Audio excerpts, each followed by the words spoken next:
Well, good afternoon, and thank you so much for joining us for this session. My name is John Kellewert. I think I might have communicated with all of you at some point over the past couple of weeks or months. I'm the Integrated Assessment Program Director at the Graham Environmental Sustainability Institute at the University of Michigan. And it's my pleasure to invite you here for this session, which we're describing as an overview and discussion of our project, which is on the screen, Hydraulic Fracturing in Michigan, an Integrated Assessment. And I'd like to start by saying my thanks to the various University of Michigan partners who are working with us on this topic, and that includes the U of M Risk Science Center, the URB Institute, and the Energy Institute. Our plan for today is to give an overview of what we're doing, how we're going about it, the topics that we're covering. You'll hear from a panel of faculty who are leading the preparation of 7 technical reports, and you'll also hear about the process that we're going to be using. I'd like to welcome both the folks that are here at the meeting here in Lansing, and also say that we're so happy to have about 150 people following us through the webcast online. So we've got a really great group of folks with us for this event today, both here in person and following online. Our plan for today is, we're doing the welcome and the introductions right now. Bill Rustum, the Director of Strategic Policy from the Governor's Office, will be offering a few opening remarks in a minute. I'll give an overview about the process that we're using and the timeline, kind of what we're doing, how we're going about it.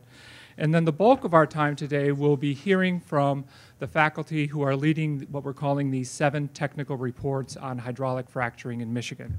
They'll all be talking a little bit about kind of what they're looking at, how they're approaching their topic, and the sources of information that they're using. And then we'll end our time together with about a half hour to 45 minutes for questions both from folks here in the room and also taking some folks from folks that are following online. They are able to submit questions, and we have somebody who's monitoring it. The next thing I'd like to do is introduce our panel. The folks that are here from the University of Michigan, the faculty who are leading the preparation of these reports.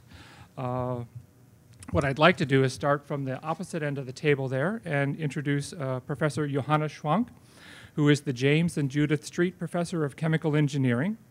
And he's also working with John Wilson, sitting in the audience, on the technology report. And John Wilson is a retired Shell Development Company executive and a consultant to the Energy Institute. Next is Dr. Brian Ellis. Brian is a postdoctoral fellow with the Michigan Society of Fellows, and he's also an assistant professor in the Department of Civil and Environmental Engineering. Next is Alan Burton, who is the director of the Cooperative Institute for Limnology and Ecosystems Research. Dr. Burton holds joint appointments as professor in the School of Natural Resources and Environment and the Department of Earth and Environmental Sciences. And he's also the director of the new University of Michigan Water Center. And he's working on the ecosystem health or the ecology report with Dr. Newt Nadelhofer, who I don't think is here, but Newt is a professor of ecology and evolutionary biology and the director of the University of Michigan Biological Station. Next is Dr. Neil Basu, who's an assistant professor of environmental health sciences in the School of Public Health. Sarah Gossman is a lecturer in the University of Michigan Law School, leading the Policy and Law report. The Economics report is being led by Dr. Roland Zulo, and Roland is an assistant research scientist at the Institute for Research on Labor, Employment, and the Economy. And the 7th report on social and public perceptions about hydrofracking is being led by Dr. Andy Hoffman, the Holcim Professor of Sustainable Enterprise and the Director of the URB Institute for Global Sustainable Enterprise at the University of Michigan. And Professor Hoffman holds joint appointments at the Stephen M. Ross School of Business at the University of Michigan and the School of Natural Resources and the Environment. And he is working with Kim Wolski, a Research Management Fellow at the URB Institute, on the preparation of that report. So I just wanted to briefly introduce our panel. Next, I'd like to introduce Mr. Bill Rustum, who will be providing some opening remarks. Mr. Rustum is the Director of Strategy for Governor Rick Snyder. Previously, he was the owner of Public Sector Consultants, or PSC, and was the firm's president and chief executive officer. While at PSC, Mr. Rustum directed studies on the status of Michigan cities, wastewater treatment needs, recycling, and land use. Before joining the firm, Mr. Rustum was Governor William Milliken's Chief Staff Advisor on Environmental Matters and Director of the Governor's Policy Council. Following his service with the state of Michigan, Mr. Rustum became the first Executive Director of the Center for the Great Lakes in Chicago. He coordinated the petition drive and campaign in 1976 for the Michigan Bottle Bill and the 1984 statewide campaign for the constitutional amendment creating a Natural Resources Trust Fund. Mr. Rustum holds special expertise in public policy relating to land use, urban development, local government, and water policy. He has chaired or been principal staff for statewide task forces of the Department of Natural Resources Reorganization, the MSU Museum, the Wetland Protection Program, as well as the Michigan Land Use Leadership Council. He has also served as principal director for the People and Land Project, a grant-making program of the W.K. Kellogg Foundation. Mr. Rustum?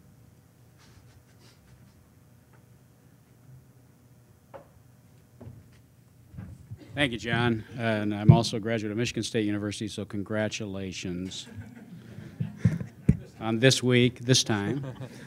Here's hoping we meet one more time in a big tournament. Huh? And at the end of a big tournament. That'd be very, very nice for both universities. So thank you, and I appreciate the opportunity to be here today.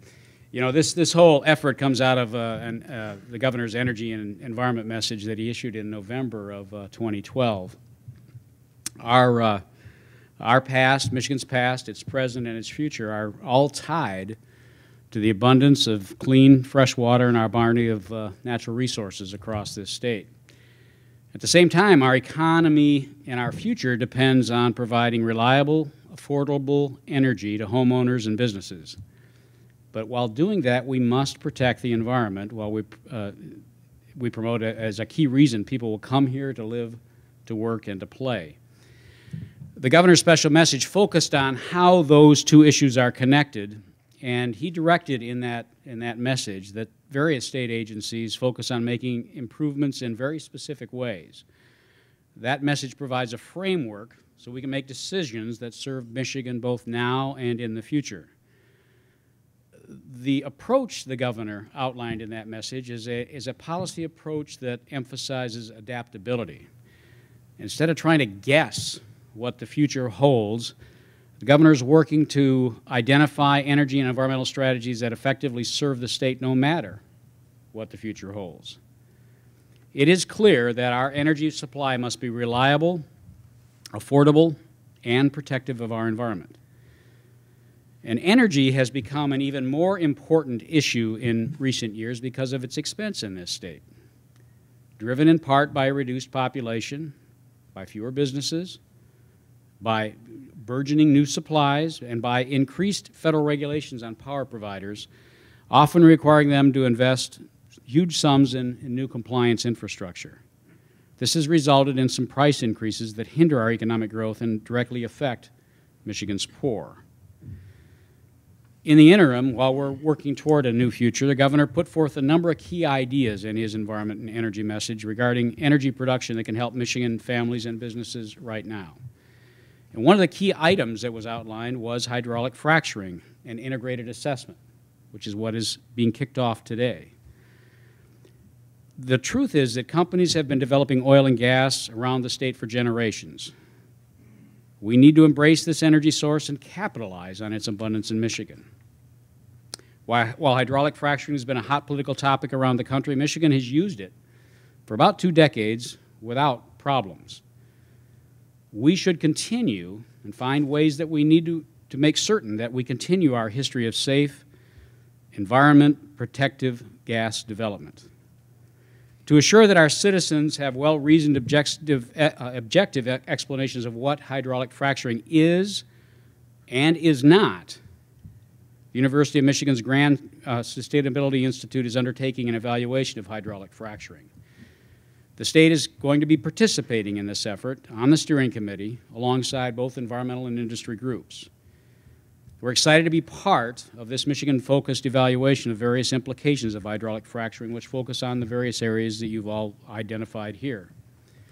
I want to say one more thing. I've been around a long, long time in Michigan about the public policy, in the public policy arena, going all the way back to Governor Milliken. I worked on the, as was mentioned, the Natural Resource Trust Fund, which takes the proceeds from oil and gas development on state-owned land and dedicates them to purchasing new lands and development across the state through the Natural Resources Trust Fund. It's been a very successful program. The one point I want to make is I've been around this a long, long time, and there are two ways to deal with issues. You can either be about the issue or about a solution. And this effort is an effort about the solution. Where does Michigan need to go, and how do we get there? It's not enough just to talk about issues. You've got to have a solution to a problem. And I'm encouraged by the dedication that the University of Michigan has made to this program, and looking forward to your report. So thank you.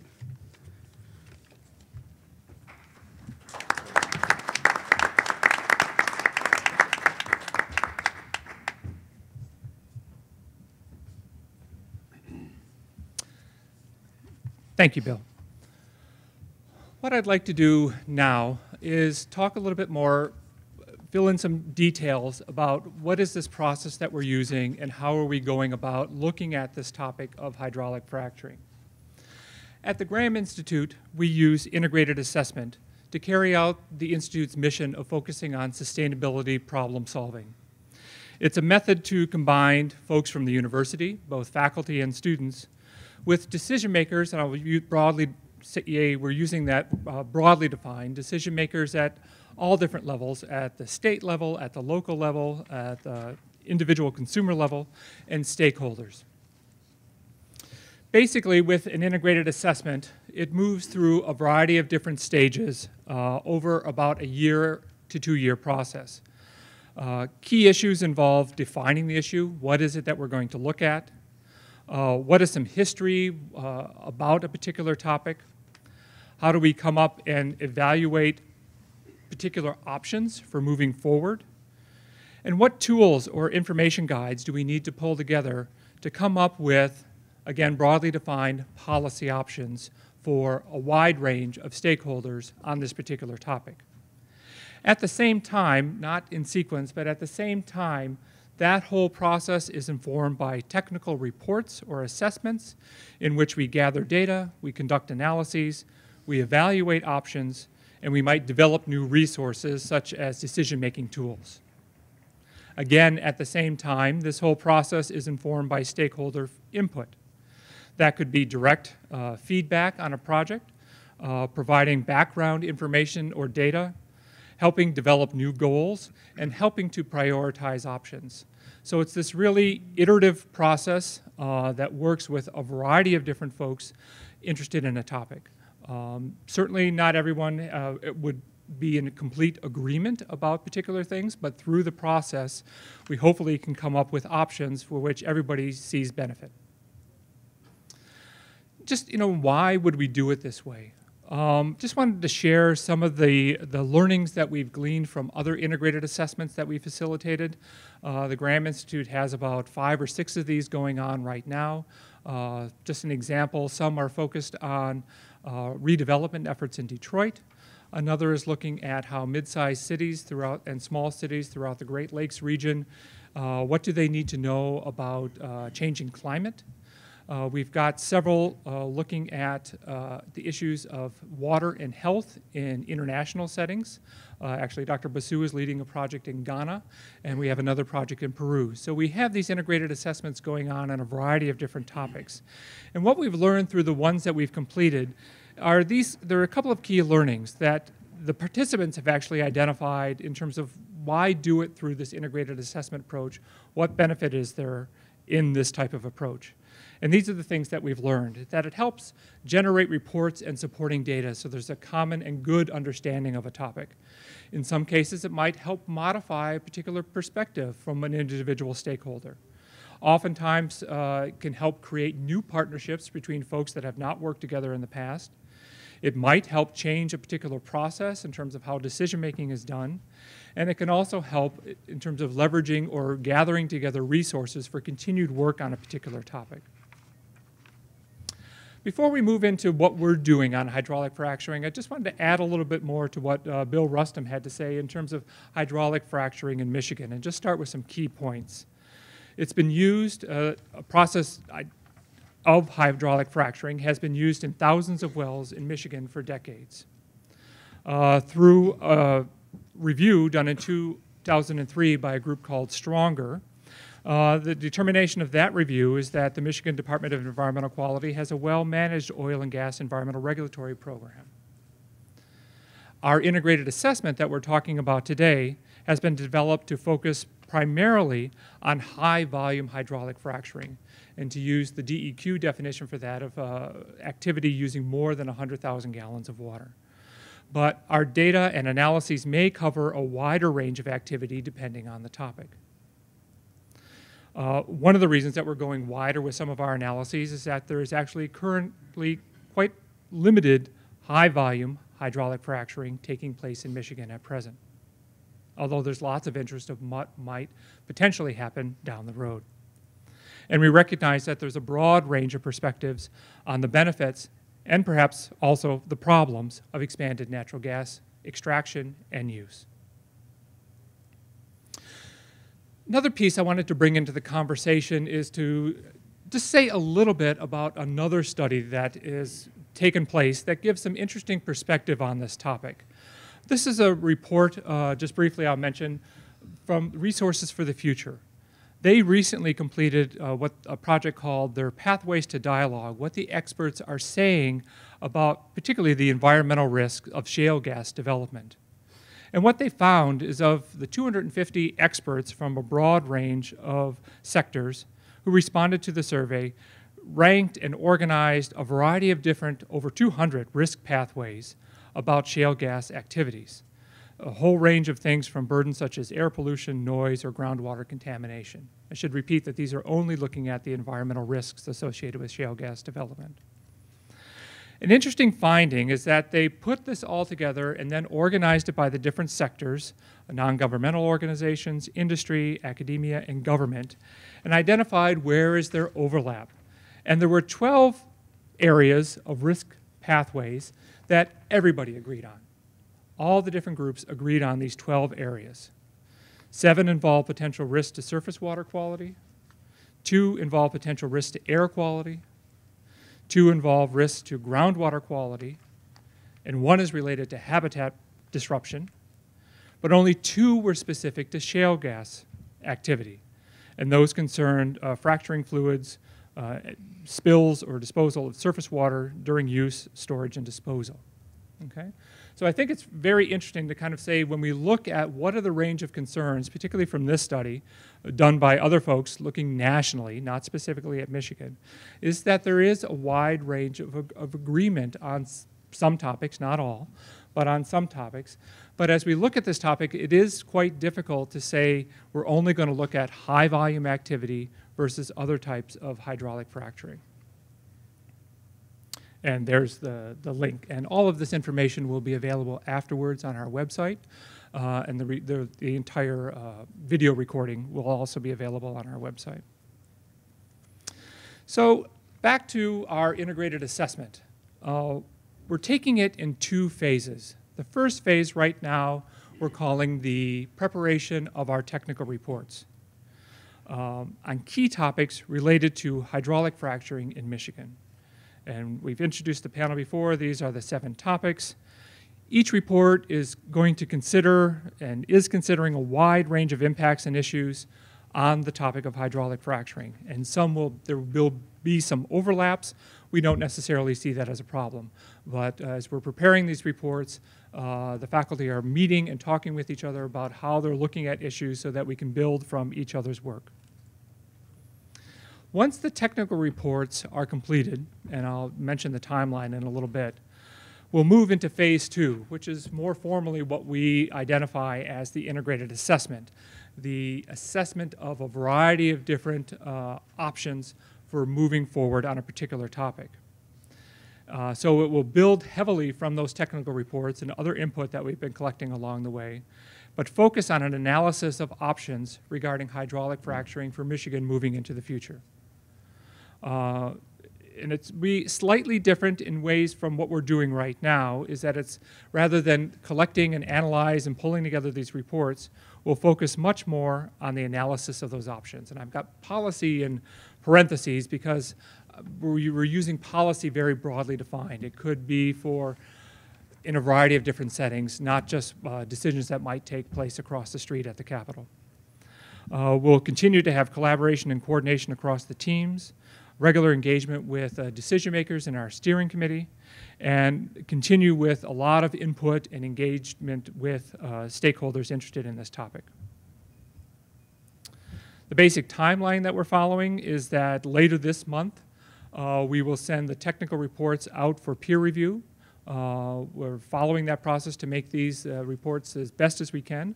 They will also be shared with the steering committee, and I'll let you know who's on the steering committee in a minute. Later in April, the steering committee and the faculty will meet to discuss how can we move forward now from what we've prepared from the technical reports into what can we do in terms of coming up with an analysis of options. Once we've gone through the peer review and the teams have had a chance to finalize the reports, we plan to share those publicly in June and have a 30-day public comment period. Again, we want to have this process open to input and dialogue, throughout the whole assessment. Late July, we expect to have our plans finalized for what Phase 2, the integrated assessment, will look like. And then tentatively, we're thinking we'll have the final report, our analysis of options, ready sometime mid-2014. Who's funding this, I think, is an important thing to talk about and acknowledge. Currently, the project is completely funded through resources of the University of Michigan from several of the partner organizations. All of those funds are coming either from the general fund of the university or gift funds, which are solely at the discretion and use of the U of M.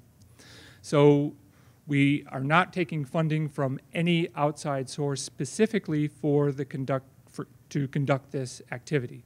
We have sources of funds either from the general fund or gift funds that support the broader activities of the various institutes that are involved, but we did not receive, say, a grant or a contract to complete this from any of the folks involved in the assessment.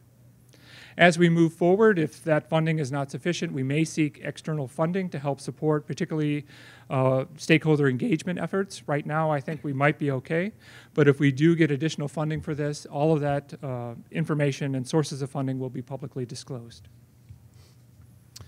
Realize this is kind of hard to read, but I just want to thank all the folks that are involved on the steering committee for this assessment, for their time, for their input, for their ideas, and for the connections they're helping all of us make with this work. It's a range of folks from the various partners at the University of Michigan that are involved in this, folks from the state, both the governor's office and state agencies, folks from industry, folks from environmental organizations. What we tried to do is pick organizations that reflected a broad constituency and also might have particular experience with the topic. These folks will be reviewing we've met already. They've helped design and form the project as it moves forward. They've provided input to the reports, and they will also be providing input to the reports once they're ready for distribution. And they're also the key folks that will help us determine how the project will move forward in Phase 2. So what I'd like to do next is provide each faculty member with a few minutes to talk about what they're doing. Again, this will focus on what are the key areas that they're looking at, what is their approach to preparing the report, and what types of sources of information that they're working with. I'd like to move through all of these. Each of them will have about 5 minutes or so to talk about this and the report, and then we'll open it up for questions. So rather than doing questions after each discussion of each report, we'll save it till we get through all 7, okay? So the first one that we'd like to turn to is technology. And I don't know, Johannes, would you like the clicker or? Is this on? Yes. So just tell me when you want me to advance. Okay. Well, I'm very happy to be here. And our report, my role in this report together with John Wilson, was to look at the technology issues that are related to hydraulic fracturing.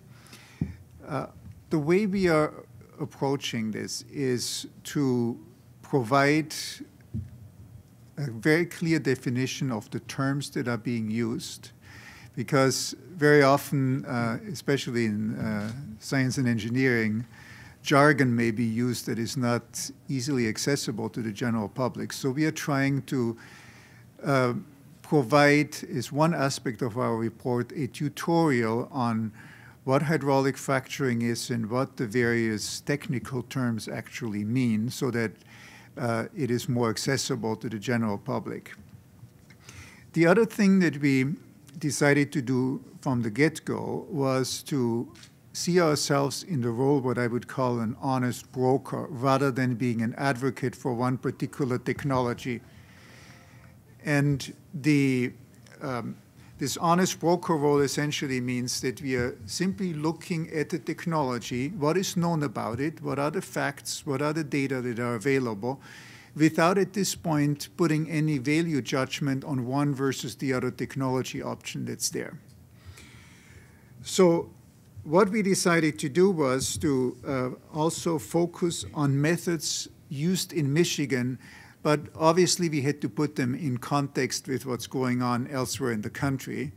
But Michigan has some very unique geological formations, and Brian later will go into this in more detail. And so our report from the technical end focuses to some extent on identification of issues that require additional research, in particular how one would go after the Utica-Collingwood shales and the deeper A1 and A2 carbonate deposits. And here I'm using jargon, right? But essentially, Michigan has some very deep and very tight formations that are difficult to access, which will represent a challenge for gas recovery. And so we figured this might be a good Michigan-specific focus. If we can go to the next slide, please, John. Yes. So what we have in our report is to summarize briefly the history of gas in Michigan. And then we looked into what techniques do exist for recovering more of this resource. And in the challenges and opportunities areas, we looked into review of the technical aspects of the current methods, what is being used. For example, we look into the role of different so-called fracking chemicals that are being used, and then also what well stimulation technologies are currently being used. And then we are also looking into the future, sort of keeping an eye on in what direction the technology for gas recovery is moving. As currently, just to give you a brief example, most fracking operations rely on water as the primary fluid that's being used to stimulate the wells. However, there are other possibilities, such as, for example, carbon dioxide that could be used, and some liquefied gases like propane and so on. And so we're also looking into what's next in this technology, in which direction is the field moving, and to what extent these things might be applicable for Michigan. And so having said that, so where did we draw our information? The information that we used, there's a large body of information available from the Michigan Department of Natural Resources on their website. So I would highly recommend, for those of you who are interested, to peruse that. Also, the Department of Energy has a lot of information on a website that is put together by the Energy Information Administration. And then, of course, we also relied very heavily on the existing peer-reviewed scientific literature. And so all this will be enclosed in our first phase report. And so with this, I think I'm done, and we're ready for, I think, Brian. Yes.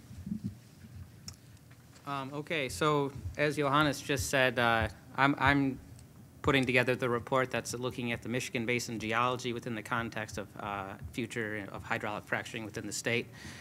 This slide here is showing 4 topics that will be addressed, but this is not necessarily a comprehensive list of the report, but gives an idea of the areas that we'll focus on. For example, I think it's important to look at the proximity of these unconventional reservoirs to subsurface drinking water. In Michigan, most subsurface drinking water wells tend to be quite shallow. So this is just an example of showing you the Michigan Basin strata, and I've highlighted where the glacial aquifers are on top of the sedimentary basin, and I've pointed out the relative location of 3 unconventional reservoirs, being the Antrim Shale, the A1 Carbonate, and the Utica-Collingwood Shale. I think it's also important to look at the potential fluid migration pathway. So if we're interested in water quality impacts, we need to think about where you're going to have fluids moving within the subsurface. And so the report will touch on subsurface aquifers, aquitards, and potential communication of fluids between these different formations. I'll also be looking at the factors controlling the chemical evolution of the flowback water. So as John mentioned, hydraulic fracturing tends to use water as a working fluid in addition to chemical additives. These waters migrate, or they mix with native brines. So in the state of Michigan, we have highly saline brines through most of the basin once you get down below a certain point. And you're also going to be creating disequilibrium with the rocks, and so you're going to have water-rock interactions leading to changes of the chemical evolution. And lastly, one of the topics I'll touch on is the disposal of flowback fluids. So when you have hydraulic fracturing, especially high-volume hydraulic fracturing, a good portion of the water flows back to the surface, and we'll talk about what we do with that in the state of Michigan. This is actually always disposed of in Class 2 brine injection wells, and so that the report will touch on those areas. Broadly, I think that the report is going to provide an overview of the Michigan Basin geology with a focus on water quality issues. John, you can go to the next slide. Mm-hmm. So this is kind of covering the approach. It's similar to, I think we've all had a similar approach to this, which is we are not going out and creating new data necessarily, but we're reviewing the existing literature, assessing the current state of knowledge, and identifying data gaps. So I view this report as an opportunity to discuss the current state of knowledge and identify future opportunities for study moving into the second phase of this analysis. And I personally want to use the report as an opportunity to provide a broad overview of Michigan Basin geology. So for folks who don't know much about sedimentary formations or what Michigan looks like, I think this is, we're showing the state of Michigan there, and the lower peninsula actually looks like a bowl. And so you have a series of sedimentary strata designed in a bowl shape, and the report will discuss the specific implications of this for the state, because I think that state-by-state issues are going to be tied to the state-specific geology. And then lastly, because as John mentioned earlier, there is not a lot of high-volume hydraulic fracturing taking place within the state of Michigan at this time, we'll be looking at comparing and contrasting knowledge and experience gained in other states where this activity is more prevalent. Next slide. And then the sources of information, I think definitely I've relied heavily on peer-reviewed literature. However, there is this literature is somewhat limited, and so I've been also looking at industry and government reports. And then in particular, the Michigan Department of Environmental Quality has an online oil and gas database, which is quite helpful for use in gathering this information. Because of past history of oil and gas drilling within the state of Michigan, the geology is quite well characterized. And then lastly, the GeoWebFace, which is a fairly new online interactive tool which couples the database information and GIS for the state. Thank you. Go ahead. Hi, I'm Alan Burton. I'm looking at the environmental ecological issues associated with this subject. And if you think about the disposal of fluids are all deep well, and your actual fracturing is deep. The primary concerns to the environment are going to be from near surface kinds of activities. So that would include site disturbance kinds of issues from just actually installing the infrastructure, the roads, the well pads, the day-to-day drilling operation that's going on. Whenever you have that, it's just like any construction activity. You're going to have erosion occurring, and so you're going to start worrying about the runoff of the erosion and the nutrients into neighboring waters. The second issue, of course, that's been identified in the public has been water withdrawal issues. So you're withdrawing water to do the fracturing. Is that actually impacting the nearby surface waters, which would be streams and wetlands? Obviously, the state of Michigan is blessed with a lot of water, and so we maybe have less of an issue than some states do. But nevertheless, we do experience drought conditions, so your concern is going to be primarily during drought conditions, summer conditions, when you might tend to have low flows occurring. The third area is really looking at the density of the wells and where they're being located in relationship to ecologically sensitive areas. Obviously, we have some areas that are high biodiversity that are very sensitive and pristine that one might tend to worry about more than they would an area that's been already developed. It may have a very low diversity. So thinking about where these are located and are they in sensitive areas. And the final point that we're focusing on is just plain quality control. As with any operation, quality control is important. So do you have measures in place that are going to restrict issues like runoff and potential for spills? If you look at the next slide, our process, of course, is we've been reviewing the literature. We've been identifying the data gaps, which is quite easy to do. And we've been thinking about how these operations relate to human activities that we do know a lot about. And because this is mainly a surface impact, there are a lot of case examples and lessons that we've learned from other activities that are very applicable here. So the data gaps that relate to fracturing may not be quite so important for my topic, because we can draw on experience of other kinds of activities that cause disturbance. The third point that we're looking at is programs that the state has in place, and one of them is the water withdrawal assessment tool that's in place to make sure that too much groundwater isn't withdrawn. A second is a program dealing with wetlands protection. And also we're looking at the biological assessment tools that are being used out there by the state, and a variety of geographic information system kinds of tools that help people look at landscape versus impacts and pull those together to make good management decisions. So very useful tools that really apply to this subject.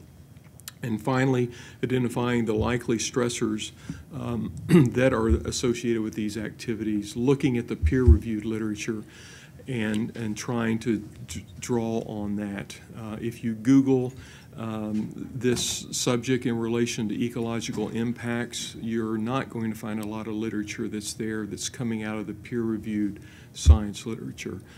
So we're having to draw on other sources to draw any kind of conclusions. So finally, the slide, we're looking at the existing studies that are out there. As I mentioned, we're talking to colleagues in the field who are looking at this subject. There's a number of government studies that are ongoing. There's virtually none that have been completed, but we're talking to the people that are involved in those studies, and of course looking at the literature. Thank you. Thanks. Yep. Great. So my team Human Health is we're really adopting a public health framework. So the report that we're working on right now is rather holistic and multidisciplinary. We're not just considering workers in hydraulic fracturing sites, but also people that may use the lands and spaces that surround hydraulic fracturing sites, and also the communities that are located close to these facilities. And we're doing so across the entire life cycle, so from conception of a site all the way down to active drilling, production, et cetera. Our report is really geared towards these three areas, so the workplace, the surrounding ecosystem, and the communities nearby. And for each, we're identifying a number of hazards. We're trying to understand and discuss these hazards in terms of human exposure. So what are the hazards and how are people actually being exposed to them? And in any public health report, you need to think about prevention. So once we can understand how people are exposed to these hazards, we can next start trying to understand how to prevent exposures in the first place. Bullet number 2 is important. We can document a number of hazards, but we need to realize that hazard and risk are not the same thing. And this is a basic tenet in public health. Clearly, there are a number of hazards in hydraulic fracturing sites, but if they're properly managed or engineered, or public health does its job in terms of prevention, they may not pose much of a risk. Nonetheless, these hazards do exist, and even if they're not risky, there's always going to be an important public perception about these hazards. And I think that's a very important component to the public health report, which Professor Hoffman will talk about momentarily. The third bullet just comes back to the basic fact that all energy development schemes have risks and benefits. Hydraulic fracturing, if you compare that to oil, to coal, to wind, to solar, all of these different energy development schemes have a benefit to society, but they can also have risks to humans and the environment. So we need to look at hydraulic fracturing in a holistic manner to look at the benefits and costs in relation to other energy development schemes. Next slide. So the approach that we're taking in the human health group is very similar to the other groups. Bottom line is we're reviewing evidence as best as possible. We're trying to draw upon the peer-reviewed scientific literature. But with that being said, in Michigan, for Michigan-specific data, there really is not that much. So what we have to do is to look beyond Michigan to experiences from other regions in which there is intense hydraulic fracturing occurring and some scientific knowledge-based building. So we're trying to collate that evidence and try to put it into a Michigan-specific context. As the report is developing right now, it's really turning out to be what I would call a hazard identification piece. So if you think about what a normal risk assessment looks like, the first step is to identify hazards. And what we can do right now, I believe, with the evidence at hand, is to get at that, is to identify the hazards in Michigan, in these facilities, and hopefully via phase 2 is to do a more rigorous quantitative assessment of these hazards. Next slide. So these are the sources of information, not that much different from the aforementioned group. Again, we're trying to gather as much information as we can from the peer-reviewed literature. We're drawing upon some federal agency reports too, and also a myriad of other sources ranging from the internet to frac-focused databases, et cetera. Thank you. Thanks, Neil. Sarah? Thanks. So I am doing the policy law report, and so the first part of the report is to really look at laws governing the life cycle of a well, and here to look both at hydraulically fractured wells as well as specifically at high volume hydraulic fracturing. And I'm taking a life cycle approach, so I'm actually looking at everything from mineral rights and leasing all the way through to drilling and well construction, and then from there to hydraulic fracturing itself and completion, and to finally to disposal and possible claims in court about contamination.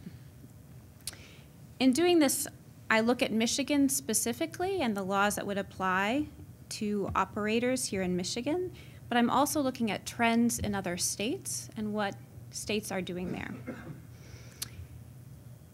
A number of other things that I'm looking at are the level of government, that is, who is governing these particular issues. Is it the federal government? Is it state governments? Is it localities?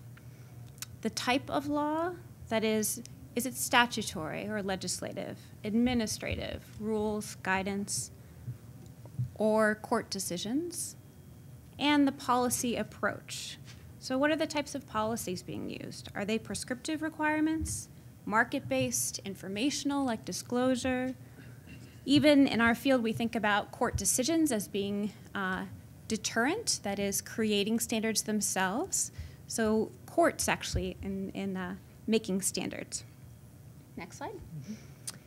So our approach, a lot of it is focused on researching the status of federal, state, and local law, looking at the legal and policy scholarship, and here, as in the other reports, just beginning. There's not a lot out there, but there's some. The scholarship that is out there is not focused on Michigan specifically, but on sort of general issues. And then we are looking at a comparative analysis of states, looking at key issues and trends, and thinking about how those are occurring across the states and how they compare to what's happening in Michigan. Right, next slide. So sources of information, here looking at legal policy databases, looking at government publications and websites, looking at other comparative state analyses. There have been other comparative state analyses, so we can draw from some of that work to think about trends in the various states. Thank you. Roland? Yeah, thank you. My name is Roland. My role in this is to take a look at the economic dimensions of fracturing. My approach was to just begin by providing a general overview of some of the major issues related to the economics of hydraulic fracturing. And then we wanted to give a special focus on the issue of jobs. And the reason why we do that is because employment is used so often in the discussions about whether or not we should promote hydraulic fracturing. So in looking at jobs, the way to think about it is that the way economists break it apart is we first ask, well, what are the direct jobs in the industry, right? Those are the jobs employed, the employees of firms that are actually actively doing drilling. And then there's what's called the indirect employment effect, and those are the jobs created when there's activity in an industry from all the suppliers in the chain that also have to hire persons to supply the more general activity.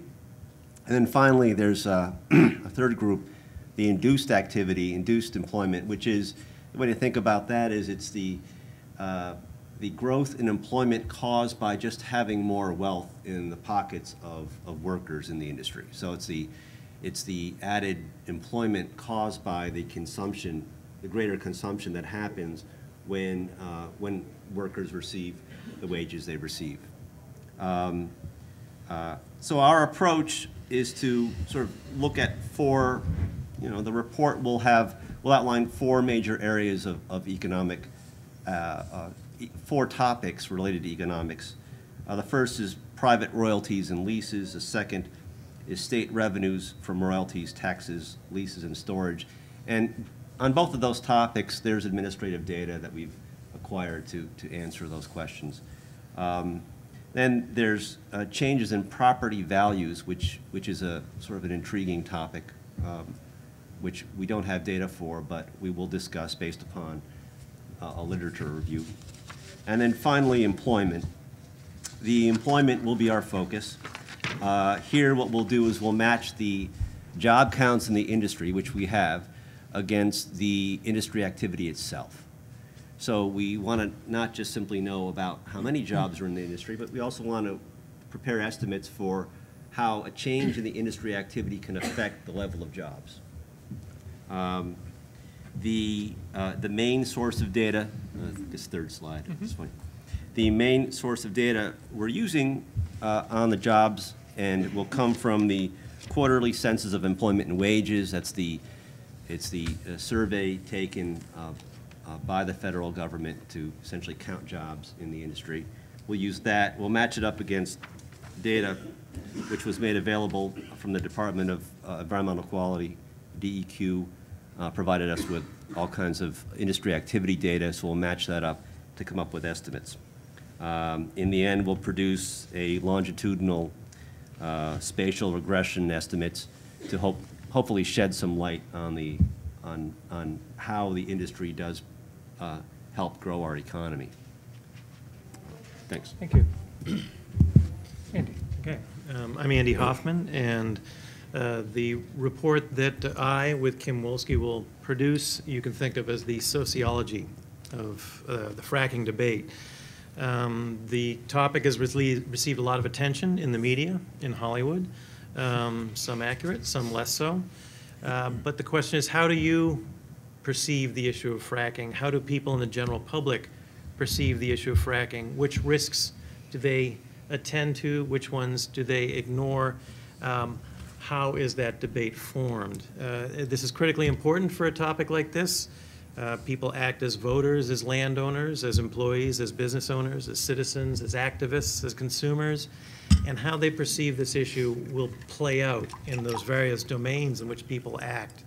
So what we're going to try and capture in this report is a general sense of what the people think, what the general public thinks when they think about fracking. What do they hear when they hear that word?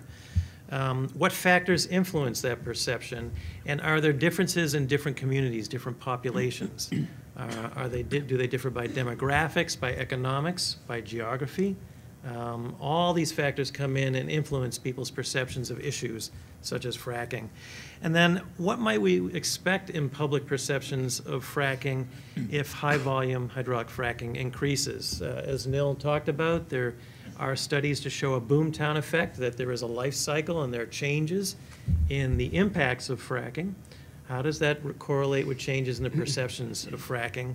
And then finally, what is the nature of the dialogue and the debate about fracking in Michigan specifically? Next slide.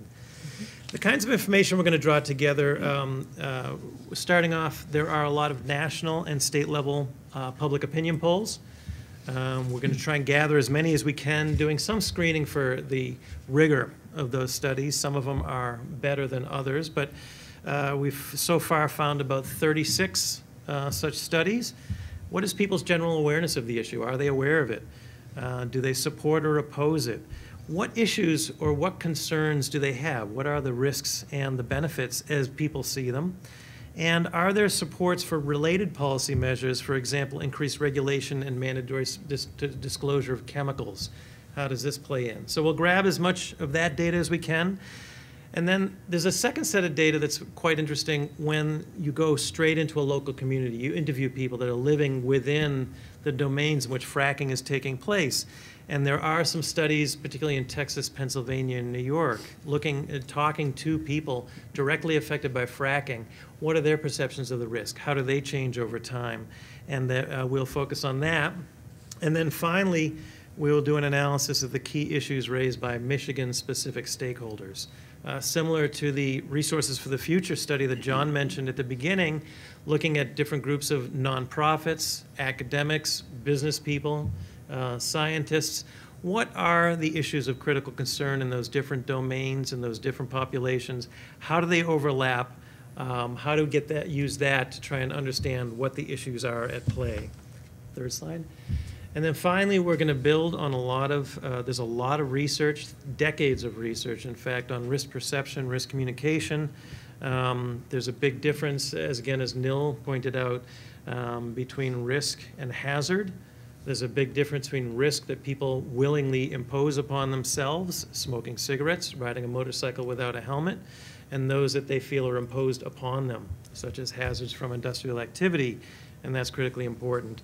Are there ways we can learn from other controversial issues, the way the debate over nuclear power is played out, or hazardous waste and hazardous waste sites? Can that give us any insights into the public perception of this issue? And then how might all of this feed into creating a constructive dialogue, a more informed dialogue on the costs and benefits of fracking? Great, thank you. So we wanted to give that very brief overview and introduction to the different reports and the process. What we'd like to do now is just open it up to questions and discussion. What's most helpful to us at this point, given that the reports are not complete, is to hear, are there other areas that you think we should be thinking about? Are there other sources of information or ideas that we should consider in the preparation of these reports? They're drafted, they're being worked on, They're going to be sent out for peer review in March, so we still have this opportunity to have, that's the key point here, is to have this opportunity to talk about how we're going about this and what we're looking at, and to get input on that. To help with that conversation, we're going to have two folks in the room here. So let me introduce Veronica Wilkerson Johnson from the Lansing Service Center of the University of Michigan's Vice President for Government Relations Office, and also Tracy Swinburne, the Managing Director of the Risk Science Center at U of M. They'll be moving around the room with microphones. I'd ask when you state your question to tell us who you are, and if you're representing somebody, that's helpful to know, or if you're a particular area in Michigan, that add what you can to help us know who you are to understand your question. And then Manya Holland, my colleague from the Graham Institute, will be following online, because we've got, as I said, over 100 folks following this online, and they can also submit questions. So the folks that are following online, if you don't see the question form, just scroll down on your web page, and it's right there where you're watching the webcast, and it'll be submitted straight into Manya's email box. So hopefully we've got a variety of ways to gather questions, and let's just turn it over to some questions. So yes, there's one in the back there, Veronica. And if you could wait till the mic is there, because we want to make sure that the folks following online can hear. Hi, I'm Rita Chapman, and I work with the Michigan Sierra Club here in Michigan. I'm working 100% full-time now on this particular issue in our state. I didn't see the words climate change, and I'd like to know if the study will be looking at climate change, given that it is manifesting its ugly self in our communities all over the country, all over the world. And if you're not looking at that, why not? I'll start, and then I'll say if folks want to add to that from the panel, we can address that topic. I'd say from my perspective, and I should frame this that I am not an expert. The experts are over here to my right. I'm the person who's facilitating the process. But as we've put this together and looked at it in terms of a Michigan-specific focus, I think sometimes it's very difficult to address a broader topic like climate change. So that is one of the reasons why it's not one of the main reports. I don't know if any of the other panelists, Alan? We will be addressing climate change to the degree that we can. It's certainly with the increased extreme storm events that are going to occur, with the increased variability in the water cycle, that will affect the issues we are looking at, which would be surface runoff, erosion, water withdrawal. So it will be part of that discussion. And I would add that it will come out in the social perceptions if that's the connection that people make. If in the public opinion polling people do make that connection between natural gas and climate change, then we expect that to show itself. The one aspect that we are looking into in the technical report deals with methane gas leakage. Methane is a very potent greenhouse gas. And there's methane leakage occurring naturally, as well as from natural gas pipelines, distribution systems, and also, of course, natural gas wells. And so we are looking into the issue of methane leakage specifically. And in the human health report, as part of that section on trade-offs in energy sources, we do have a couple paragraphs on issues such as methane and greenhouse gases. Mm-hmm. Then I'd just say that we are looking at the Clean Air Act regulation on green completion. So from that legal point of view, we're looking at climate. Thanks, Sarah. Great, yes. I'm from Lapeer County. I had a big meeting with local farmers about this to learn about it. We presented information about fracking as well as information of what they could do for themselves. My wife and I have gone to about 10 meetings ever since then. That was in February because it's a big topic. And what I'd like to say is this. The law person mentioned the complete cycle. I think that is a major thing, the complete cycle, the input, the site, and the output. And the reason I mention that is I'm most concerned about the disposal wells, and I believe that the health person who's going to be working with the hazards also needs to possibly look at the disposal wells and what hazards they will present.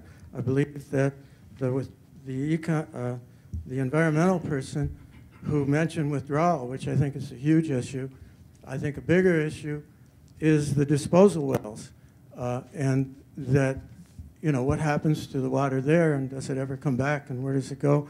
The economics person did not mention the costs in the future of what is going to happen to the disposal wells, because I think they will be a time bomb unless they're not, unless. So, can I? And finally, Okay. The geologist mentioned that that he's looking for opportunities to study, and it seems to me, again, this is where the science is completely lagging. Everything I look up has very little good to say about disposal wells or nothing. So, and I'd like to see that area be part of every one of the groups. Okay. Could you state your name, sir? My name is Dean Suzanis. I'm from Lapeer County. Great. I'm a former physics teacher. Thanks for being here.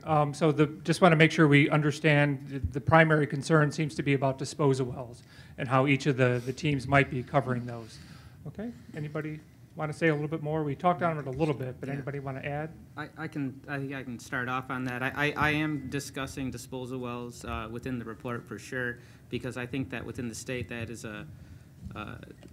is the primary way that we're disposing of produced fluids and the flowback waters, whereas you have states like Pennsylvania are forced to either truck fluids sometimes to Ohio or treat on site or send to municipal plants. The state of Michigan is in a different position as far as our unique geological characteristics, which allow us to inject into these disposal formations. However, I think that there is an opportunity to look into that further, and I'll be discussing that within the report for sure. Neil? Dean, you're correct. I mean, the disposal wells is something we're looking at as part of our life cycle assessment of the hydraulic fracturing industry, and there will be paragraphs in our report which we aim to increase our understanding of issues related to potential hazards associated with that aspect of hydraulic fracturing. Mm-hmm. Thank you. Yes, Tracy. Hello, my name is Susan Harley. I'm the Michigan Policy Director with Clean Water Action. I have a number of questions, so I don't know if you want to take them one at a time, or shall I pose several at once? Why don't we start with one, and then we do have some time, but let's start with one so we give some other folks a chance. That sounds fine. My question is to Roland on the economic study. And I was wondering whether or not you plan to do a study where you look at the potential trade-offs to clean energy jobs for increased investments in natural gas. Thanks. No, I think our study is going to be much more limited than that.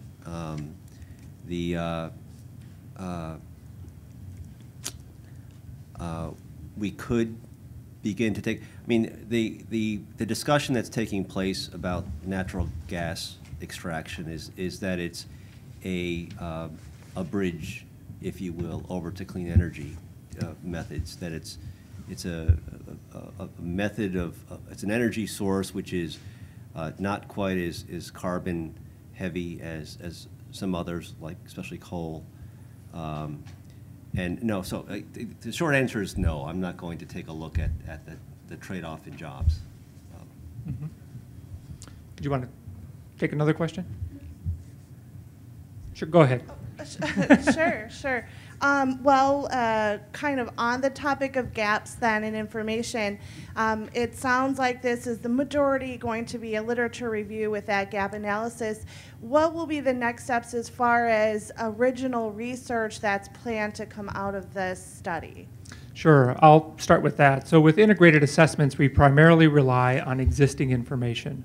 One of the options that could come out of the analysis would be to do more work, but that is not planned to be part of this assessment over the next year.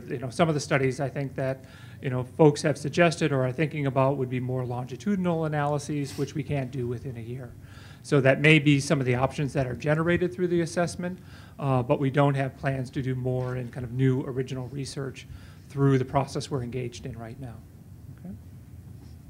Manya, did you have anything? I'm sorry, I just wanted to give the folks following online. Sir, could you pass it up to Manya? Thank you. Sure. So this question comes from Kirit Ravani from Oakland County, Michigan. And the question is, so much misinformation and fear rules the public mind, as was evident at the town hall meeting in West Bloomfield last week. What is the plan to obtain extensive participatory comments? What is the plan for educating the public about fracking, water and wastewater, air, restoration, et cetera? As a member of ASTM committee forming standard for the subject of fracking, I'd like to know. Oh, that committee. John, I believe you're a part of that committee, yes? Yeah, well, yeah, kind of. Veronica, could you pass? Maybe while we're getting the mic to John Wilson, let me just say in terms of our process, in terms of stakeholder engagement, we're hosting events like this. We plan to have more in the future. I think one of our objectives is to, through these reports, provide some really good information for folks interested in this topic or concerned about this topic. I think that may also be some of the things that come out of the public perceptions report too, in terms of, I don't want to speak for you, but just before John talks about that committee, do you want to say what we might be able to do to help the conversation? Yeah, I mean, certainly part of the social perceptions report will talk about techniques and methods for creating a much more constructive public engagement. My sense is that is not the direct initiative of this, this integrated assessment, though. Right. And then part of the question was about this committee that's formed, and I don't remember the acronym, but I believe, John, you're a part of that committee. If you could just tell folks what that committee is and what they're trying to do. Well, I think it's still trying to make up its mind what it's going to do. But ASTM has formed a committee to take a look at fracking. It was a pretty broad definition of fracking that was decided upon. Clearly an appropriate topic, because there are standards for fracking that don't exist and need to exist, and ASTM, of course, is very good at setting standards for whatever. Could you just say, what is ASTM? Is it American Society for the Testing of Materials, I think, is where it began. Okay. Although everybody now thinks it's sort of a group of people that set standards for almost anything you can imagine could possibly need a standard. And indeed, it has done that in many areas, like fuels, for example. Take a look at the list of publications by ASTM, and you can see the enormous breadth of stuff that they do. I just caught a couple of points in that question that I thought were important and needed comment on. One is education.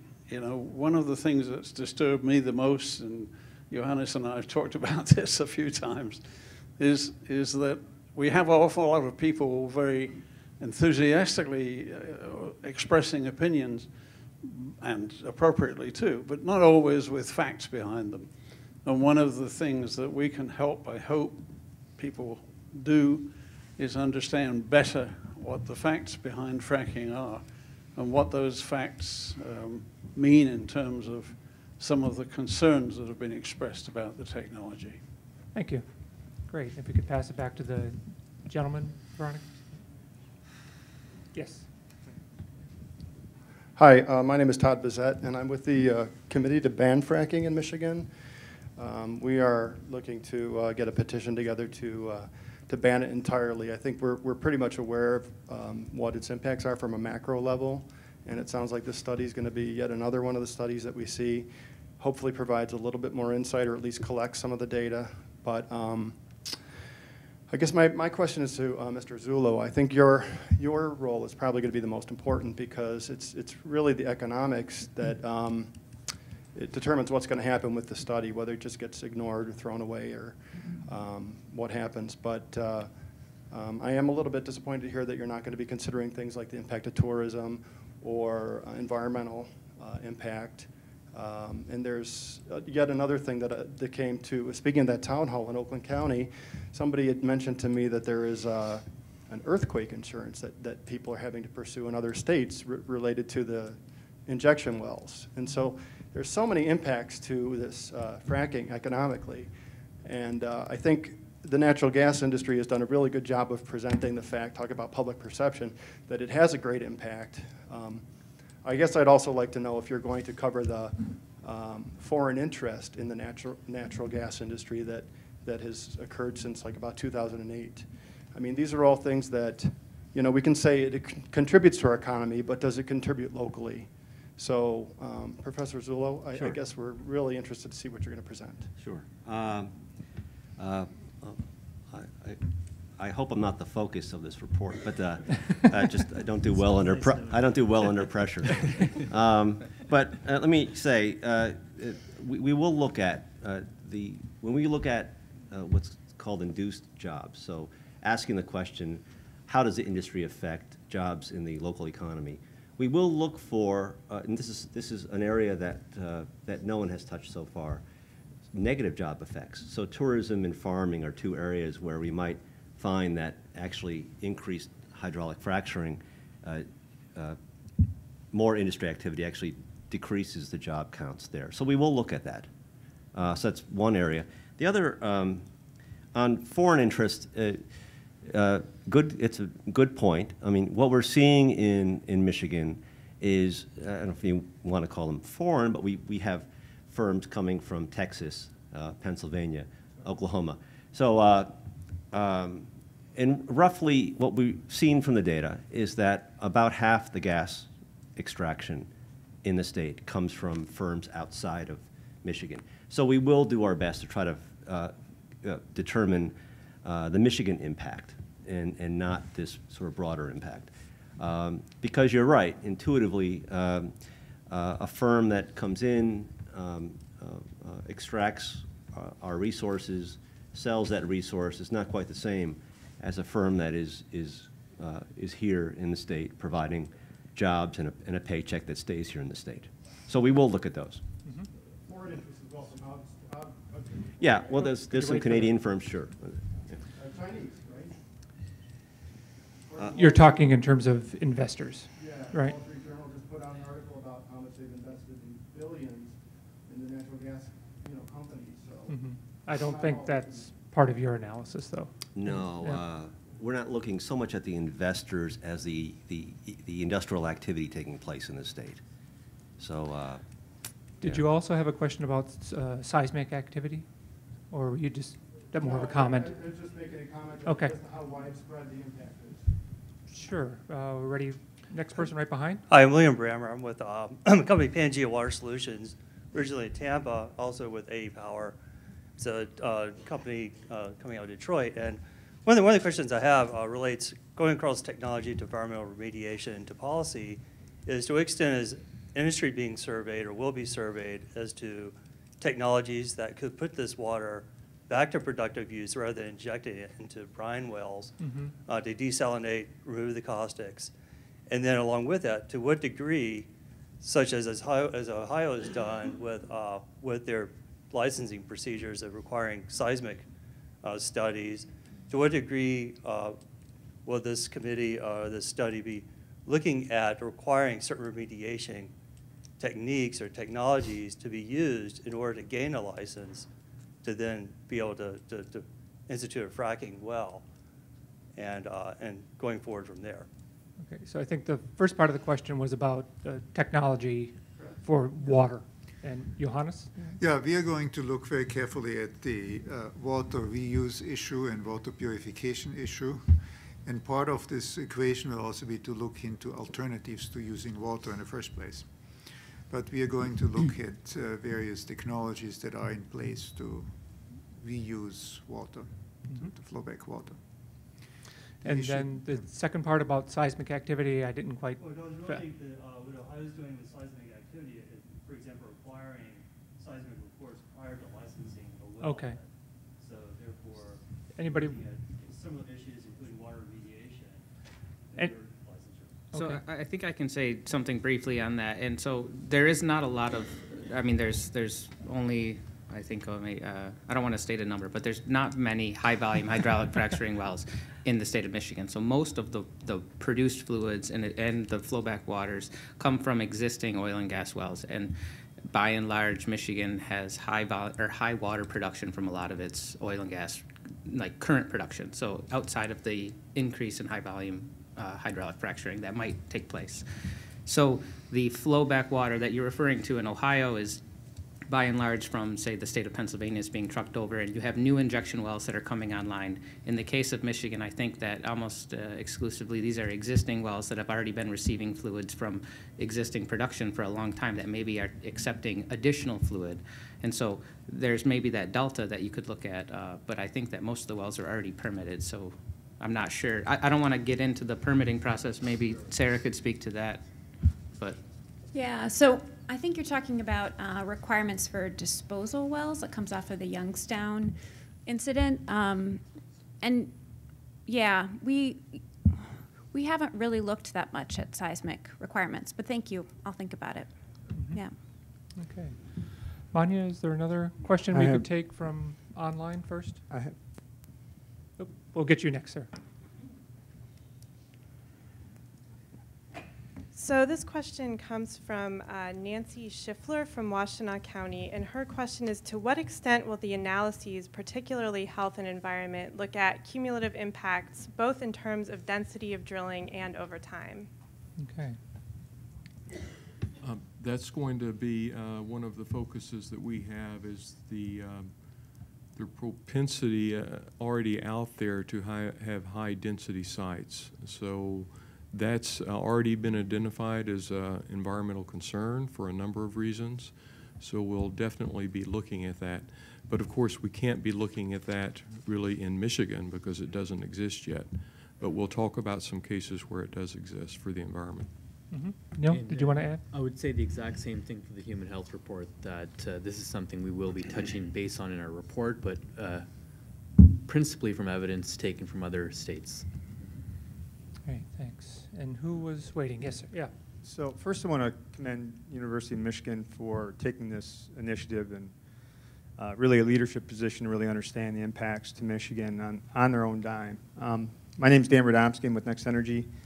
We support the energy sector as an incubator to industry. And I'm wondering, this probably impacts both the technology and the economics part of the study, to what degree the investigation is going to look into not only the challenges, but some of the technologies that are trying to solve those challenges. And I'm not just talking about the drilling techniques and the advancements there, but you know, the sleeving that protects groundwater and some of the investments that are going into next generation innovation there, water recovery, reuse, the mitigation of methane leakage at the wellhead. There's even a lot of investment looking at when these wells are expended, you could potentially use them as a cavern for compressed air energy storage. So I'm just wondering to what degree we're looking at that and making that known so Michigan companies and universities can work on those problems and develop next generation IP and products and services to create jobs for Michigan. Thanks, Dan. Johannes? Yeah, thank you, Dan. You're right on. I mean, this is the most exciting part of our technical work here, to start looking into where do we go from here and where are technology gaps and where can new technology come in that will improve the situation. One of the interesting things we are going specifically to look into is the question of how methane and carbon dioxide interact with the various formations. And there's an opportunity there to maybe use some of the wells as CO2 disposal wells to mitigate carbon dioxide emissions from other activities. So that's a very interesting aspect of it. The other thing we are going to look into is the new technologies, the water-free technologies that are on the horizon, which would take away a lot of the issues with water use and withdrawal. And so these things need to be, they're in the, I would say, experimental stage. There are very few companies who are actually using it, and definitely more research is needed in these areas. Yeah, on economics, I would say that our analysis is looking retrospectively at data over the past decade. So it's hard to take that and project what will happen in terms of jobs going forward. But I think it's fair to hypothesize that the new technologies coming out, and especially with high volume hydraulic fracturing, what it appears to be doing is increasing the amount of technical jobs needed in the field, which will generally make those jobs higher paid jobs. But by the same token, there's a reduction in the number of people needed with added technology, especially with high volume fracturing. So that's how we would hypothesize the change in jobs over time with new technology. If I may just add something, this is not part of our technical report, but it might be interesting for all of you. For many years, there has been a transfer of jobs in the chemical industry to foreign countries because the chemical industry always builds their facilities and puts their jobs where there's cheap natural gas. So one of the consequences of the natural gas, the increase in natural gas supply in the United States has been a very dramatic and even by industrial standards unprecedented transfer of investments in the chemical industry back into the United States. And what this means literally thousands and thousands of new jobs in the chemical industry that would go offshore otherwise. And the economic impact on the United States will be tremendously positive in the sense of capital reinvestment in the United States rather than in foreign countries, especially multinational corporations. They always go where there's the cheapest natural gas supply. Yeah, and let me just add that we will capture that. We're studying that now, and Johannes is right. The data is showing that the supply of natural gas and also the reduction in the spot price because of that supply is creating an incentive, if you will, for certain industries to grow jobs here in Michigan. So we will take a look at that as well. Great. Yes, in the back. A comment following on that. Rita Chapman again from the Michigan Sierra Club. Thank Shell just announced that they want to build a liquefied natural gas terminal in Sarnia, right across the water from us, and then ship their product out the St. Lawrence Seaway. So there's proposals also around our coastlines all over the place, around the country. That will drive up fracking. That will likely drive the price of natural gas up. Even Dow Chemical has come out against those LNG facilities. I hope I'm getting that right. Okay. At any rate, have you taken that into consideration yet? I mean, it looks like you're going broader than Michigan and effects and impacts in Michigan. So this is another one. This is another one. So are you looking at that globalization issue? Could you I'm not certain I quite followed it. The globalization of sending our natural gas out of our country. Exporting. Yes. Okay. Great. Anybody? Yeah, maybe I can comment a little bit on the scope of natural gas production in Michigan. Michigan currently produces about 18% of the gas that is consumed in the state itself. The rest is imported. So Michigan is a long way away from becoming a net exporter of natural gas. The other thing is that natural gas production in Michigan has been on a rather steep decline for the last 20 years. So we are far away from a boom period in natural gas production in Michigan. Okay. Yes, I think we have one in the back, right, Barney? Hi, Yes. my name is Brian Burrows. I'm the executive director for Trout Unlimited in Michigan, and I appreciate the opportunity to be here with you today and the work that you're undertaking.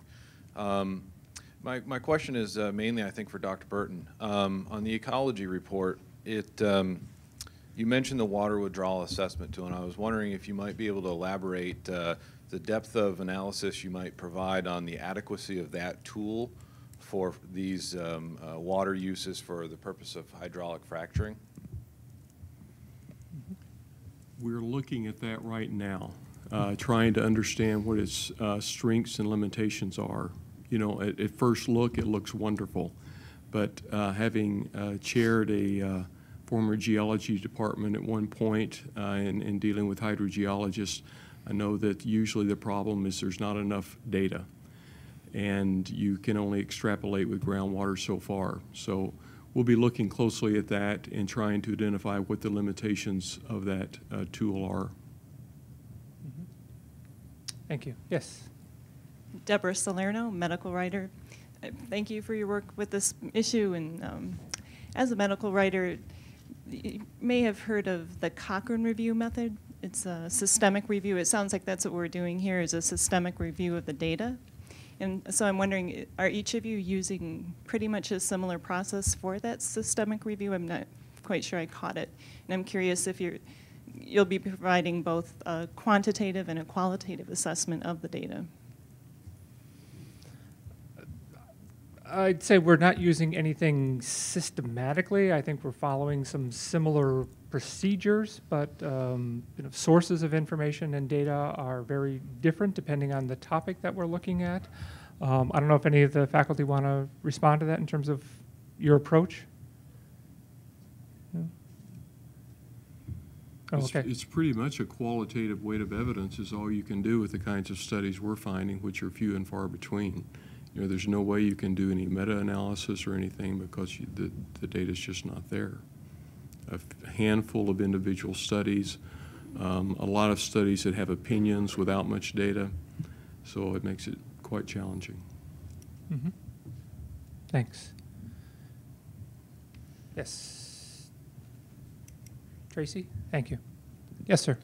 Hi, Tom Baird for Dr. Burton. I was wondering how this group will interface with the other body that the governor created. I think it's the Water Use Council, which has begun meeting just last month, perhaps.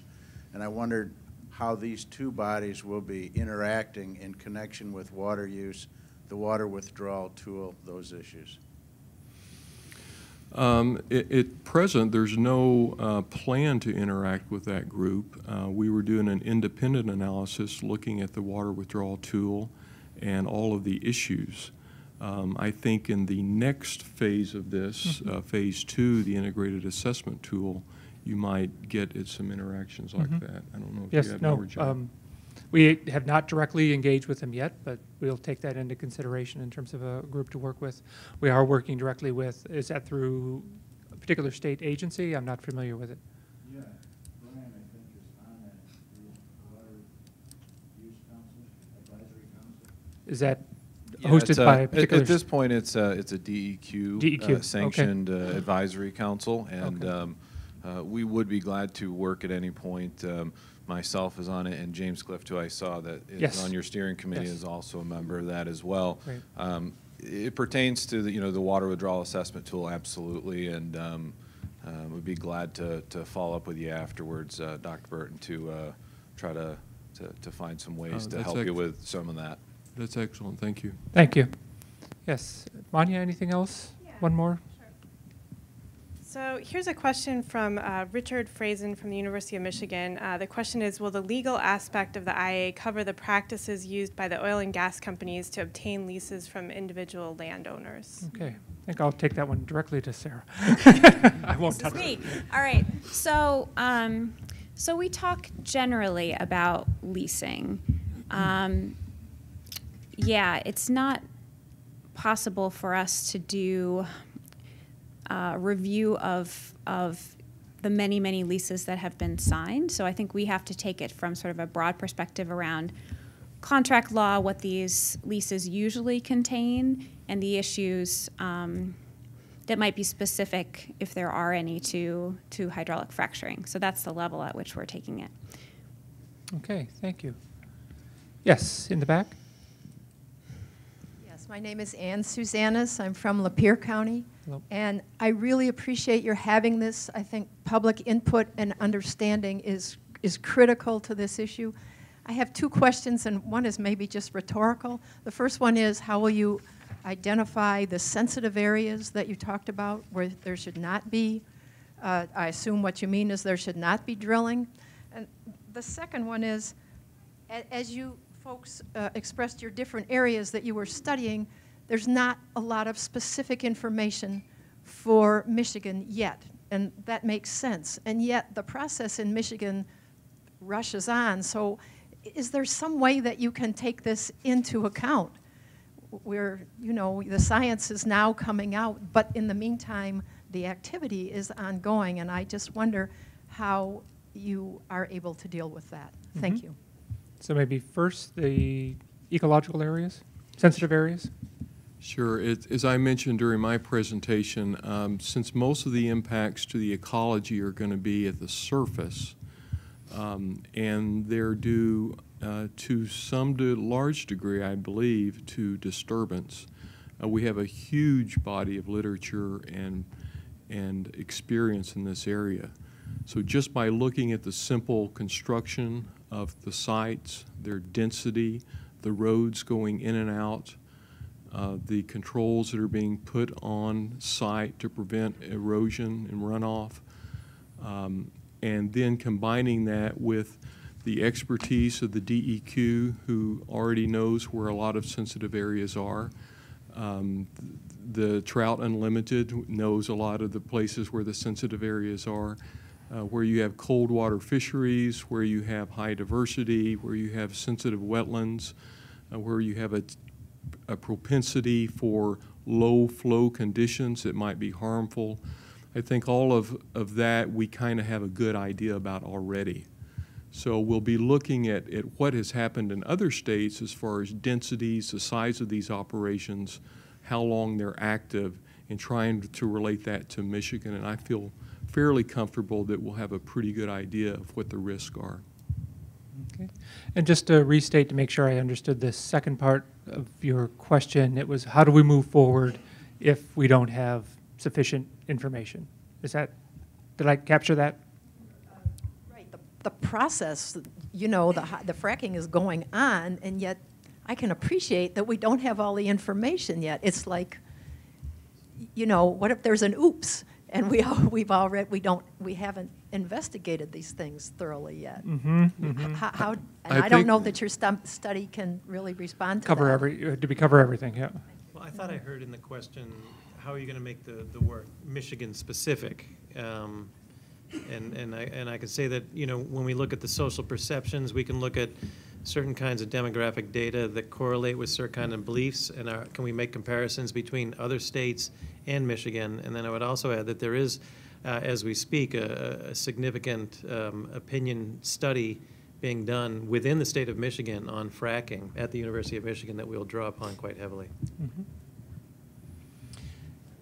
Any of the other faculty want to talk about, you know, in light of not having as much information as we think we might want or need, how to move forward? Well, one of the things I envision on putting forward is to ask in phase 2 that is a decision-making framework be established to help identify the sensitive areas and what process, the process that will be put in place by the state to ensure their protection. Mm-hmm. But that'll be phase 2. And Neil? And maybe I'll just add that just given the way that hydraulic fracturing development is occurring and really shooting off in the last few years, there are a number of scientific studies that we're starting to see. And there are a number of larger ones funded by industry or government, which I think in the next few years will be fruitful in terms of providing us that science-based evidence that we really need to make decisions upon. Did you want to mention any more about those specific studies, or one is the NIH one, right? Yep, so the National Institutes of Health is embarking upon studies both internally but also through their extramural peer-reviewed process. And the other one that's larger, that's quite grand in scope, is the US EPA's water study, which has a number of high-level, potentially high-impact studies built within it. Mm-hmm. Yes. My name is Monica Martinez. I'm here also on behalf of America's Natural Gas Alliance, which is certainly one of the major producers, representing 27 of the major producers around the country. Just want to acknowledge and thank the person from Sierra Club for raising the issue of the LNG, the new small LNG facility that is going to be placed in Sarnia. And if you're not aware of it, I think that might go into some of the regional economic impacts in terms of studying what is happening. And what is happening in Sarnia, this is really not for an export use, but it is for use for marine users around the Great Lakes. So it's a small facility, and that is allowing many of the vessels around the Great Lakes to actually convert to liquefied natural gas, and that is much cleaner than diesel or coal usage around the states, and to have it as part of Great Lakes, especially when we think about ash disposal into the Great Lakes and other items.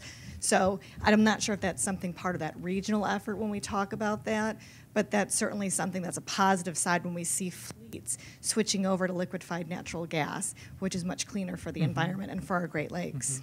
Thank you. I think one of the people that had hoped to be here today but had a last-minute conflict was Steve Kemp from a regional association working on that, Naval and Marine Naval and Marine engineers for the Great Lakes region. So yes, it is something that folks are looking into. I don't know if anybody, I think you were mostly sharing information. Yeah, we don't really. Okay. Yes. Any other questions? Or have we covered anything? Everything? One more over there. Okay. And Manya, do you have one more? We'll take one more here and then one more online. I actually have a large number of additional questions and was wondering what the best process for that would be. Will there be additional input sessions? Is there, someone I should be sending my questions to online? Sure. Yes. That's one of the things I'm going to mention when we wrap up. Okay, great. Well, then I'll just pick one. And that is on the question of water use. Within the past month, we found that actual data from wells is showing that our assumptions were extraordinarily wrong as far as how much water is being used. 21 million gallons for one well. There were multiple wells on that same pad. 42 million gallons was the total used for that one well pad. So that is just brand new data coming out, and I was wondering whether or not that changed your assumptions as you were doing your research, or whether or not you were using those old assumptions. Well, maybe I can address this from a technical standpoint. There are different ways wells are being processed. One is to do a vertical well, and to access the natural gas. Usually these vertical wells are spaced much closer together. Each individual well uses a small amount of water, relatively speaking, and the alternative is to do what we call directional drilling, where one has a vertical well bore coming down, which then eventually changes direction and goes laterally over fairly large distances. One of these so-called directional wells can replace multiple individual vertical wells. So although it may look like there's a lot more water going into one particular well, these are most likely these directional wells that replace multiple vertical wells. So if you do a complete material balance, how much water is used to retrieve a certain amount of gas, you will find that there's not much difference in the actual water use, because you replace many wells with one larger one. But also the benefit is that the overall disturbance may be less, because now you have one well pad that accesses a much larger area underground, rather than having multiple pads that disturb the environment. Do you want to add something to it? I guess I wasn't quite sure what your question was. It was more of a statement that there was a well that used, it was a high volume fracturing well that you just saw some data on. Is that correct? No, the question was, the former assumption was that high volume wells were using approximately 5 to 6 million gallons total, and so this new data coming out is that 4 times at least as much water was used, and so it's just a new assumption. It would I would assume that your models would need to change, but again, it's literature review, so I just didn't know how this brand new data was impacting the ecological, especially cumulative water withdrawal impacts issue that's we've discussed here. Well, so I'll make a comment about the amount of water. I think so.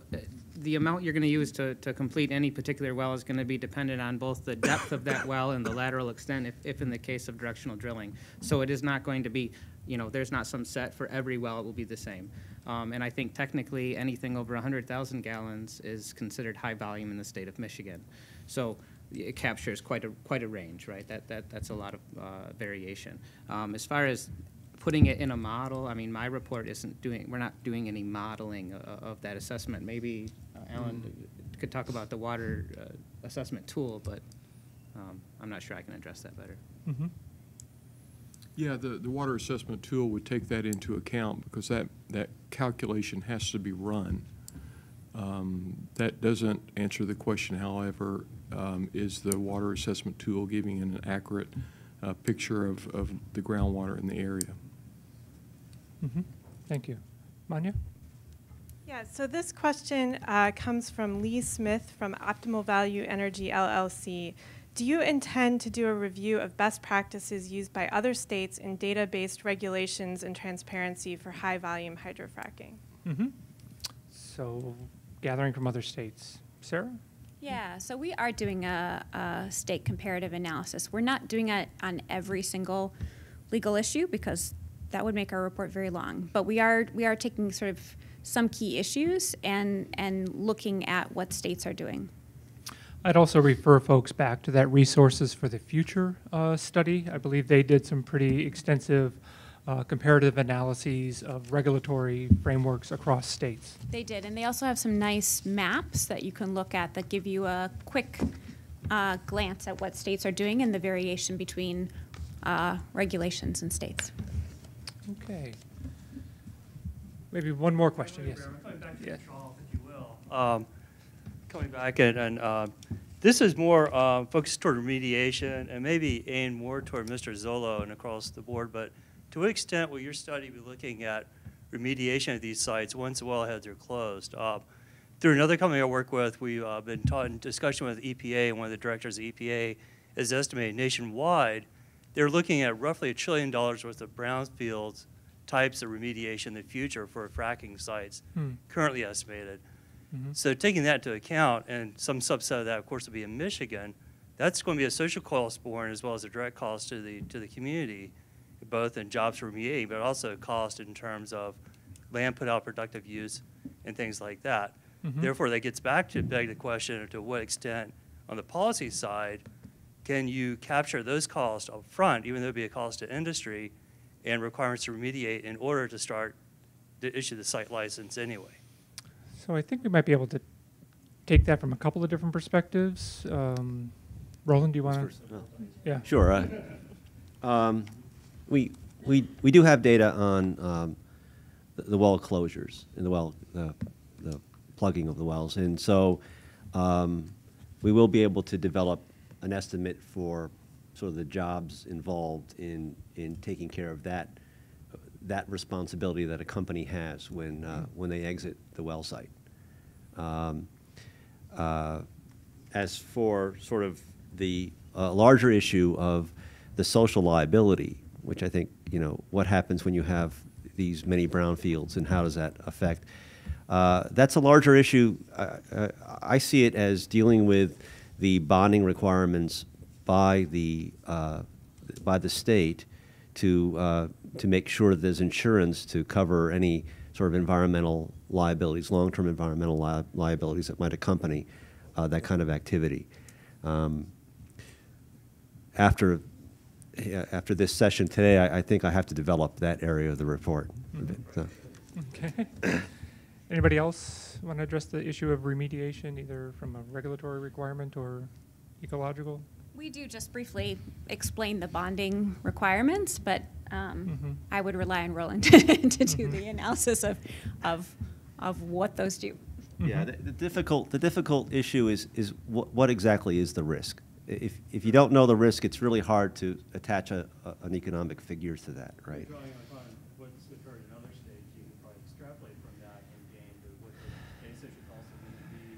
What are these companies stiffing the government to remediate Right. well down the road from right, our but industry as well as analogous industry? But the requirements here in this state are much different, and after diving into this topic, it seems sort of assuringly a little bit more restrictive than, say, Pennsylvania. So, it is hard to sort of extrapolate from Pennsylvania, say, to what's going on here.